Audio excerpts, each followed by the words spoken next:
Okay, welcome है आप सभी का हमारे YouTube चैनल स्टडी एडिशनों पे। आज हम लोग पढ़ेंगे सिंधु घाटी सभ्यता के बारे में। और ये जो वीडियो है ये कला के स्टूडेंट के लिए तो इम्पोर्टेंट है ही, ठीक है, कला के स्टूडेंट के लिए तो है ही, लेकिन उन एग्जाम्स के लिए भी इम्पोर्टेंट है जिसमें हिस्ट्री का पोर्शन आता है। देखिए, कला के लिए मैंने इसलिए बोला क्योंकि कला में थोड़ा सा ये इससे जो वीडियो आता है थोड़ा सा डिटेल आता है, यानी कला में जो कला कहने का मतलब जो आर्ट से रिलेटेड जो पेपर होते हैं उसमें जो थोड़ा सा डिटेल आता है। जैसे कि इसमें जैसे TGT है, PGT है, नेट है, JRF है, तो उसमें हम थोड़ा सा डीपली पढ़ते हैं। लेकिन अदर एग्जाम्स में जो हिस्ट्री का पोर्शन होता है उसमें हम थोड़ा सा मतलब ऊपर ऊपर का पढ़ते हैं, इतना डीपली नहीं पढ़ते हैं। तो ये वीडियो थोड़ा सा कैसा होगा, डीपली वीडियो होगा, यानी कि डीपली हम लोग डिस्कस करेंगे, डिटेल से हर चीज़ पढ़ेंगे। तो वीडियो हो सकता है लंबा हो, और ये जो टॉपिक है ये 2 या 3 वीडियो में आएगा, ठीक है, यानी कि 2 या 3 वीडियो में इस टॉपिक को हम लोग पढ़ेंगे। तो कला के स्टूडेंट भी तैयार हो जाए और अदर स्टूडेंट भी तैयार हो जाए, और अपने साथ कॉपी पेन लेके चलिए, कॉपी पेन लेके बैठिए, क्योंकि बहुत सी चीज़ें मैं बोलूँगी उसको आपको नोट करना होगा, ठीक है, क्योंकि टाइपिंग में बहुत टाइम लगता है। तो मैंने शॉर्टकट लिखा है और बोलूँगी मैं थोड़ा सा डिटेल, और लिखा है मैंने शॉर्ट, ठीक है। तो इस तरीके से हम स्टार्ट करते हैं अपना आज के वीडियो को। तो देखिए, अगर हम बात करें सिंधु घाटी सभ्यता के बारे में, तो सबसे पहले हम लोग यहाँ पर क्या पढ़ेंगे कि सिंधु घाटी सभ्यता की खोज किसने की थी, ठीक है। सबसे पहले हम लोग पढ़ेंगे सिंधु घाटी सभ्यता की खोज किसने की थी। फिर हम लोग पढ़ेंगे सिंधु घाटी सभ्यता का नामकरण कैसे हुआ था, यानी कि नाम इसके कितने हैं, किसने नाम दिया, कैसे कैसे नाम पड़ा। फिर इसमें जो इंपॉर्टेंट चीज़ें हैं जिससे रिलेटेड क्वेश्चंस आते हैं वो चीज़ें पढ़ेंगे। फिर हम लोग इसकी विशेषताएं पढ़ेंगे, यानी कि विशेषताओं के अंदर पढ़ेंगे आखिर इसमें जैसे कृषि है तो कृषि में कौन कौन सी चीज़ें पे कृषि करते थे, कौन कौन से अनाजों को मतलब जो उगाते थे, और पशुपालन है, किन किन जानवरों को किन किन पशुओं को पालते थे। तो इस तरीके से थोड़ा सा डिटेल पढ़ेंगे। तो यहाँ से हम स्टार्ट करते हैं, यानी कि यहाँ से खोज से हम स्टार्ट करते हैं। तो देखते हैं सिंधु घाटी सभ्यता की खोज का श्रेय किसे जाता है। तो सबसे पहले देखिए, कोई भी नई चीज़ होती है तो डायरेक्ट उसकी खोज नहीं हो जाती, उससे पहले कुछ ना कुछ जो है लोगों को उसको पता चलता है, लोगों को उसको जानने की कोशिश करते हैं। तो इस तरीके से यहाँ पर से हम लोग देखेंगे। कहने का मतलब ये है 1826 में चार्ल्स मैसन को सभ्यता का सर्वप्रथम पता चला था, लेकिन इसके बारे में इतनी जानकारी नहीं थी, यानी कि इनको ये नहीं पता था यहाँ पर सिंधु घाटी कोई सभ्यता है, क्योंकि जब कोई चीज़ स्टार्टिंग में होती है तो उसके बारे में इतना आइडिया नहीं होता है। अगर हम चीज़ें पहले से पढ़ चुके होते हैं, पहले से हमको बुक्स में मिली होती हैं, कहीं पर हमको सुनी होती हैं, तो उन चीज़ों पे हम लोग ज़्यादा क्यूरियोसिटी दिखाते हैं, उन चीज़ों को ज़्यादा खोजने की कोशिश करते हैं। तो इस तरीके से सिंधु घाटी सभ्यता के बारे में इतना पहले से नहीं पता था, तो इसलिए 1826 में चार्ल्स मैसन ने सर्वप्रथम इसका पता लगा था, लेकिन उनको ये नहीं पता था कि यहाँ पर कोई भी सिंधु घाटी सभ्यता है। फिर हम बात करते हैं 1858 की, लेकिन 1878 की, लेकिन 1878 से पहले हम देख लेते हैं। इससे पहले जो है एक सन था, कौन सा सन था, 1856, यानी कि 1856 में, ठीक है, 18 यहाँ पर लिख देते हैं, 1856 की बात है। तो 1856 में 2 इंजीनियर थे, क्या नाम था उनका, 2 इंजीनियर का, एक का नाम था जेम्स बर्टन और दूसरे का नाम था विलियम बर्टन। एक का नाम था जेम्स बर्टन, एक का नाम था जेम्स बर्टन और दूसरे का नाम क्या था, विलियम बर्टन। ये 2 इंजीनियर थे, और इन्होंने जो है इनको क्या करानी थी, यानी कि पाकिस्तान में कराची से लेकर के लाहौर तक की रोड बनवानी थी, यानी कि इंजीनियर थे तो इनको कॉन्ट्रैक्ट मिला होगा रोड बनवाने का।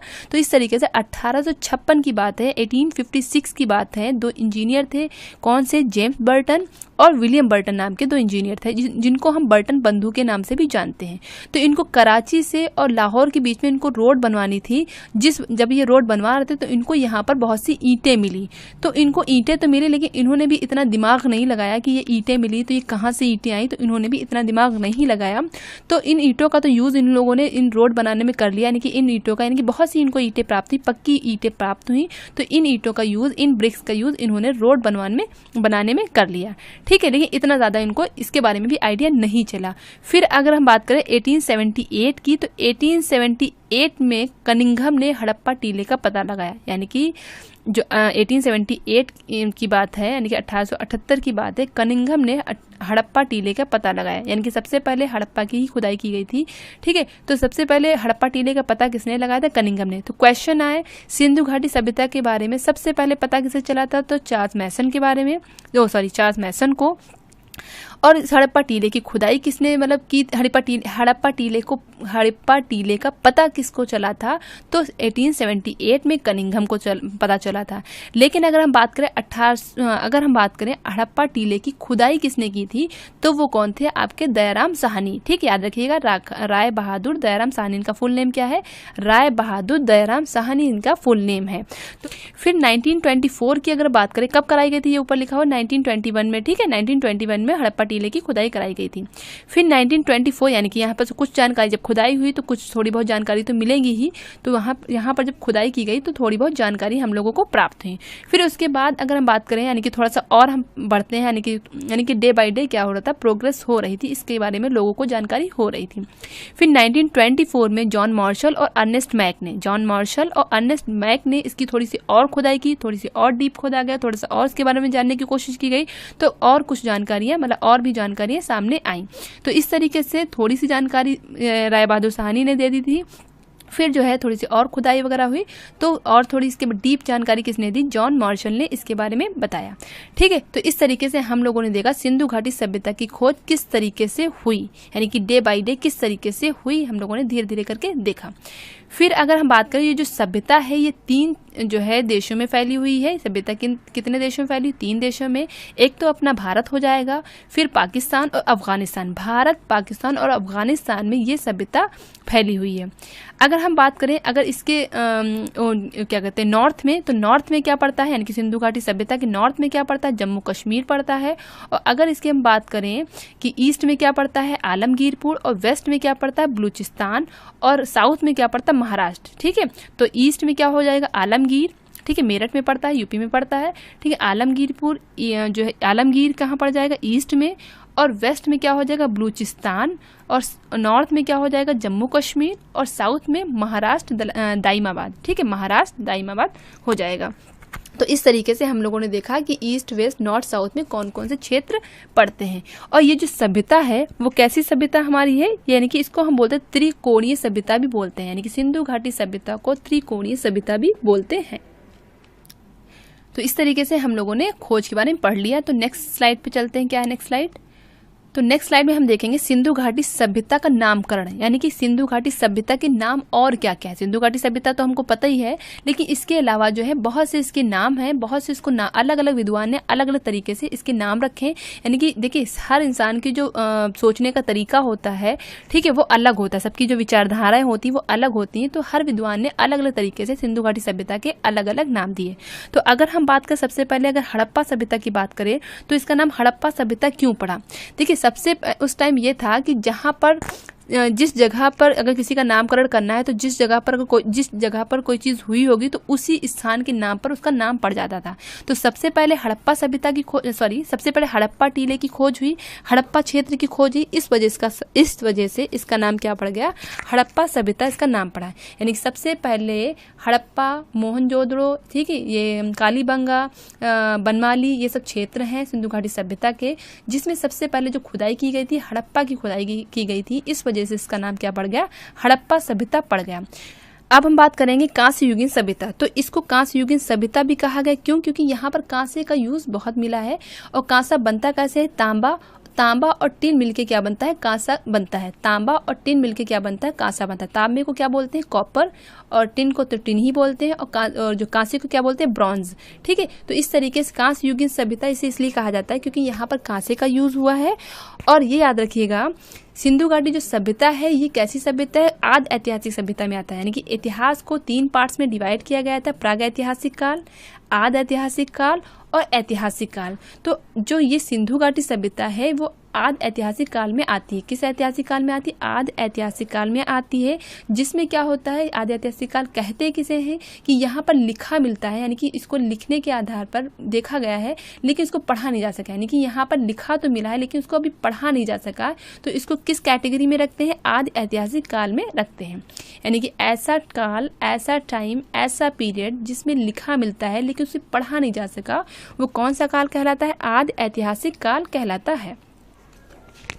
अब हम बात करते हैं मेलुहा की। यानी कि मेसोपोटामिया के लोगों ने इसको क्या कहा, मेलुहा नाम दिया। जो मेसोपोटामिया के जो आधुनिक नाम क्या है, इराक, यानी कि मेसोपोटामिया को आज का जो प्रेजेंट नेम क्या है, ये इराक है।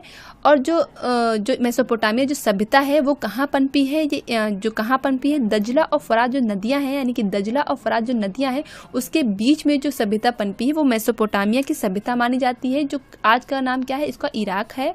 और इसने इसको क्या नाम दिया है, यानी कि सिंधु घाटी सभ्यता को नाम क्या दिया है, मेलुहा नाम दिया है। नेक्स्ट नाम क्या है इसका, है पकाई गई ईंटों की सभ्यता। क्या नाम है, पकाई गई ईंटों की सभ्यता। यहाँ पर हमको जो घर बने हैं तो उसमें पकाई गई ईंटों का यूज है, यानी कि यहाँ पर पकाई गई ईंटें बहुत सी मिली हैं, इस वजह से इसको हम क्या बोलते हैं, पकाई गई ईंटों की सभ्यता भी बोलते हैं। नेक्स्ट क्या नाम है हमारा, नगरीय सभ्यता। यानी कि यहाँ का जो नगर नियोजन है वो नगरीय है। यहाँ का जो नगर नियोजन है, यहाँ के जो घर हैं, यहाँ की जो नालियाँ हैं, जहाँ के सड़कें हैं, तो वो नगरीय स्टाइल में है, यानी कि नगर के तरीके से हैं, तो इसलिए इसका नाम क्या रख दिया गया, नगरीय सभ्यता भी नाम रखा गया। तो मेन जो है नाम क्या है इसको, सिंधु घाटी सभ्यता और हड़प्पा सभ्यता इसके मेन नाम है। यानी कि इसको फेमस किससे है, यानी सिंधु घाटी सभ्यता और हड़प्पा सभ्यता के नाम से ये ज्यादा फेमस है। अब हम लोग देखेंगे यहाँ पर कि कौन कौन सी चीज़ें मिली, कौन कौन सी चीज़ें इंपॉर्टेंट है, इसके बारे में हम लोग पढ़ेंगे। ठीक है, तो कौन कौन सी चीज़ें मिली है इसके बारे में हम लोग देखेंगे, क्या चीज़ें इंपॉर्टेंट है। देखिए सबसे पहले, क्योंकि देखिए इसको हम थोड़ा डिटेल में पढ़ रहे हैं तो इसमें एक एक चीज़ हम लोग पढ़ने की कोशिश करेंगे। ठीक है, जो जो चीज़ें मुझे याद आती जाएंगी वो एक एक चीज़ मैं बताने की कोशिश करूंगी। ठीक है, देखिए अब यहाँ पर जो प्रतिमाएं मिली हैं, कितनी प्रतिमाएं मिली, यानी कि सिंधु घाटी सभ्यता में 18 प्रतिमाएं मिली हैं।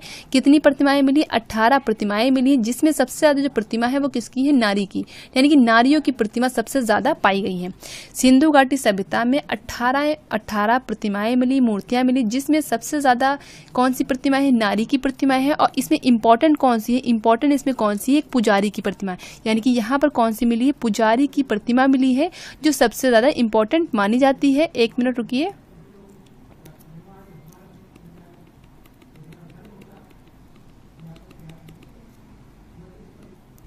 ठीक है, तो इसमें पुजारी की प्रतिमा जो है सबसे ज़्यादा इंपॉर्टेंट मानी जाती है, तो इसको भी आपको याद रखना है। ठीक है, अब आगे देखें, यहाँ पर मोहरे मिली हैं। तो मोहरे जो है, कितनी मोहरे मिली, 1200 से लेकर के 2000 मोहरे प्राप्त है, यानी कि 1200 से लेकर के यहाँ पर 1200 से लेकर के 2000 जो है मोहरे प्राप्त हैं। ठीक है, 1200 से लेकर के 2000 यहाँ पर मोहरे प्राप्त हैं, जो ज़्यादातर किससे बनी, सैल खड़ी पत्थर से बनी हुई है, यानी कि सैल खड़ी पत्थर से ज़्यादातर मोहरे बनी हुई हैं। और यहाँ पर दूसरा क्या है, ईंटें हैं। ठीक है, ईंटें हैं, तो ईंटों का अगर अनुपात, यानी कि ईंटें प्राप्त है, पता है आपको, यहाँ पर पकी हुई ईंटें मिली हैं, जिसका अनुपात क्या है, 4:2:1 है, यानी कि 4:2:1 जो है ईंटों का अनुपात है। अब देखिए जो यहाँ पर पुजारी की प्रतिमा है, ये पॉइंट रह गया था, तो इसमें देखिए इसमें किसका प्रभाव, सुमेरियन प्रभाव माना गया है, यानी कि पुजारी की प्रतिमा में सुमेरियन प्रभाव माना गया है। अब देखिए सुमेरियन क्या है, सुमेरियन भी सभ्यता है। ठीक है, सुमेरियन भी क्या सभ्यता है, यानी कि जो वेस्टर्न स्कॉलर थे, जो क्या कहते हैं विदेशी स्कॉलर थे, इन्होंने इसको सुमेरियन नाम भी दिया, सुमेरियन सभ्यता भी कहा है। यानी कि सिंधु घाटी सभ्यता का एक नाम और क्या था, सुमेरियन सभ्यता भी है, लेकिन इसको इतना ज़्यादा तवज्जो नहीं दी गई, इस पर इतना ज़्यादा ध्यान नहीं दिया गया। इन्होंने ऐसा क्यों कहा, क्योंकि देखिए हर जो इंसान, अगर कोई विद्वान कह रहा है कुछ, तो वो किसी तथ्यों के आधार पर ही कहता है। तो विदेशी जो स्कॉलर्स थे, विदेशी जो इतिहासकार थे, ठीक है, उनका मानना ये था, यहाँ पर जो क्या कहते हैं जो घर बने हुए हैं, जहाँ पर जो मोहरे प्राप्त हैं वो सुमेरियन सभ्यता से मिलती जुलती हैं। ठीक है, उनका मानना था कि यहाँ के जो घर बने हुए हैं, जहाँ पर जो मोहरे प्राप्त हैं, वो सुमेरियन सभ्यता से मिलती जुलती हैं। और सुमेरियन के लोग ही, यानी कि सुमेरियन सभ्यता के लोग ही यहाँ जाके बसे थे, और उन्होंने ही सिंधु घाटी सभ्यता का मतलब सिंधु घाटी सभ्यता उन्होंने ही मतलब क्रिएट की। यानी कि सुमेरियन के लोग सिंधु घाटी सभ्यता में रह जाके उसी तरीके से मतलब इसी तरह से सुमेरियन सभ्यता पनपी। ये किसका मानना है, विदेशी स्कॉलर्स का मानना है, ना कि इंडियंस का। भारतीय हमारे क्या मानते हैं, भारतीयों का कहना है कि ये हमारी पूरी रूप से भारतीय सभ्यता है। क्यों, क्योंकि यहाँ पर जो नाली वगैरह मिले हैं, ढकी नाली मिली हैं और बहुत सी चीज़ें मिली हैं, तो वो भारतीयों मतलब जो है ये मतलब वो दर्शाती हैं कि यहाँ जो ये जो सभ्यता है वो कैसी इंडियन सभ्यता ही है, भारतीय सभ्यता ही, इसका सुमेरियन से कोई ताल्लुक नहीं है। तो इस तरीके से भारतीयों का मानना अलग है, इंडियंस का वो भारतीयों का मानना अलग है और विदेशियों का मानना अलग है, लेकिन हम लोग भारतीयों के अकॉर्डिंग देखेंगे। ठीक है, तो क्योंकि उन्होंने एक दो चीज़ें देख ली, विदेशियों ने एक दो चीज़ें देख ली, उस आधार पर हम सुमेरियन सभ्यता नहीं कह सकते हैं। ठीक है, तो जो ये पुजारी की जो, लेकिन हाँ ये ज़रूर कहेंगे कि यहाँ पर सुमेरियन भी प्रभाव है। ठीक है, तो यहाँ पर जो पुजारी की जो मूर्ति मिली है तो वहाँ पर किसका प्रभाव है, सुमेरियन प्रभाव मिला है। फिर यहाँ क्या करेंगे, बर्तन देखेंगे। तो जो यहाँ पर बर्तन है वो इसमें जो पेंट है वो किस कलर का है, यानी कि लाल कलर का पेंट है और उसमें काले कलर की चित्रकारी की गई है। इसमें लाल कलर का पेंट है और काले कलर की चित्रकारी की गई थी। ठीक है, तो यहाँ के जो बर्तन है वो कैसे हैं, यानी कि बर्तन जो कलर किस कलर के किए गए हैं, रेड कलर के, यानी कि रेड कलर के उस पर कलर किया गया और चित्रकारी किससे की गई है, ब्लैक कलर से इसमें चित्रकारी की गई है। तो रेड और ब्लैक का यूज बर्तनों पर हुआ है। फिर यहाँ की जो लिपि कैसी थी, वो चित्रात्मक लिपि थी, याद रखिएगा, बहुत इंपॉर्टेंट। यहाँ की जो लिपि थी, क्वेश्चन ये पूछा गया है, ठीक है, ड्राइंग में पूछा गया है, चित्रात्मक लिपि का यूज हुआ है, यानी कि चित्रात्मक लिपि है यहाँ की। ठीक है, और यहाँ पर जो लोग लिखते थे, यानी कि यहाँ पर जो लोग लिखते थे कैसे लिखते थे, यानी कि लेफ्ट से राइट की तरफ और फिर राइट से लेफ्ट की तरफ लिखते थे। जैसे कि हम लोग नॉर्मली किधर से लिखते हैं, लेफ्ट से राइट की तरफ लिखते हैं, यानी कि लेफ्ट से राइट की तरफ लिखते हैं, फिर लेफ्ट से राइट की तरफ लिखते हैं। लेकिन ये लोग क्या करते थे, राइट की तरफ जैसे जाते थे इधर के जाते थे और फिर ये इधर के इधर ऐसे जाते थे, फिर ये ऐसे जाते थे और फिर ये ऐसे जाते थे। यानी कि उनके लिखने का तरीका क्या था, राइट से लेफ्ट की तरफ और लेफ्ट से फिर राइट की तरफ, फिर राइट से लेफ्ट की तरफ, फिर लेफ्ट से फिर राइट की तरफ। तो इस तरीके से ये लोग जो है लिखते थे, यानी कि उनके लिखने का तरीका ये था। और यहाँ पर 396 यानी कि 396 चित्रों का यूज हुआ है, यानी कि कितने, 396, यानी कि यहाँ पर, यानी कि लिपि की बात चल रही है, चित्रात्मक लिपि की बात चल रही है। तो यहाँ पर चित्रों का यूज, मतलब चित्र कितने बने हुए, कितने चित्रों का प्रयोग हुआ है, 396, यानी कि 396 चित्रों का यूज हुआ है। फिर हम बात करें यहाँ पर मकान की, तो मकान किस पद्धति में बने, ग्रिड पद्धति यानी कि जाल पद्धति में बने हैं। यानी कि यहाँ के जो मकान थे तो वो मेन, अब याद रखिएगा, ये जो मकान थे, यहाँ की जो रोडें थी और इसमें जो मकान बने होते थे तो वो क्या करते थे, वो इस पर, यानी कि इस तरफ दरवाजा उनका ना खुल करके, इस तरफ उनका गेट ना खुल करके पीछे की तरफ उनका गेट खुलता था। क्यों, क्योंकि सेफ्टी के लिहाज से, यानी कि सेफ्टी की वजह से इनके जो द्वार बने होते थे, दरवाजे बने होते थे, डोर बने होते थे, फाटक बने होते थे, तो वो क्या है, पीछे साइड में खुलते थे, ना कि फ्रंट साइड में। यानी कि रोड पर दरवाजे ना खुल करके घर के पीछे इनका जो है दरवाजा खुलता था। फिर हम बात करें यहाँ पर वृक्षों की, तो यहाँ पर बहुत से वृक्षों का यूज हुआ है, लेकिन उनमें से सबसे जो है वृक्ष इंपॉर्टेंट कौन सा है, पीपल का वृक्ष। तो पीपल के वृक्ष का सबसे ज्यादा अंकन हुआ है, तो आपको याद रखना पीपल के वृक्ष का सबसे ज्यादा अंकन यहाँ पर हुआ है। ठीक है, तो इस तरीके से हमने देखा 18 प्रतिमाएं थी, पुजारी की प्रतिमा इसमें इंपॉर्टेंट है, 1200 से लेकर 2000 मोहरे हैं, ईंटों का अनुपात 4:2:1 है, काले रंग की चित्रकारी होती थी, लाल कलर के पेंट पे, चित्रात्मक लिपि का यूज होता था, मकान ग्रिड पद्धति के बने होते थे, पीपल वृक्षों का अंकन सबसे ज्यादा होता था। तो ये पॉइंट हम लोगों ने क्लियर किए। नेक्स्ट हमारा क्या है, विशेषताएं। अब हम बात करेंगे विशेषताएं, यानी कि सिंधु घाटी जो सभ्यता है तो उसको हम इतना आज पढ़ रहे हैं, क्यों पढ़ रहे हैं आखिर, तो उसकी कुछ ना कुछ जो है विशेषता होगी ना, कुछ ना कुछ इसमें कोई खास चीज होगी, इसी वजह से तो हम लोग पढ़ रहे हैं। तो इस तरीके से हम लोग क्या देखेंगे, अब विशेषताएं देखेंगे। तो देखिए विशेषताओं की अगर बात करें, सबसे पहले इसमें हम क्या लेंगे, कृषि। देखिए कहीं किसी भी देश की तरक्की जो है कृषि पे ही डिपेंड होती है, यानी कि कृषि क्या है, मेन जो व्यवसाय होता है, कृषि के बगैर तो कुछ भी नहीं हो सकता है। अगर हम खाना ही नहीं खा पाएंगे तो हम क्या कर सकते हैं।